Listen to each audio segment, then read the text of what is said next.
si un gouvernement se constitue comme ça fait éclater la Macronie. Ça renvoie à un dilemme qui est un dilemme classique et historique du Parti socialiste. C'est de savoir s'ils sont un parti de gouvernement ou un parti plutôt du mouvement et de l'opposition. Et là, ils sont confrontés à ce dilemme. Ils ont hésité. D'abord, ils ont dit on ne fera aucun compromis. À un moment donné, ils ont expliqué mais on est prêt à aller à la dissolution parce que les bruits circulaient du côté du Parti socialiste. On pourrait passer de 69 à plus d'une centaine de sièges.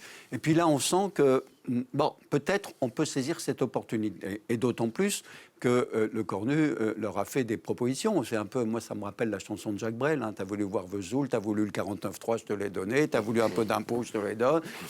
Et donc, ils sont confrontés à cette question.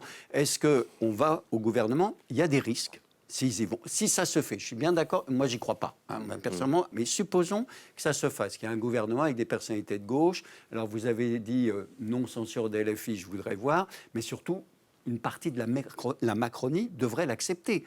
Et c'est pas évident, on voit bien qu'il commence à avoir des voix en disant pas question de revenir sur la réforme des retraites.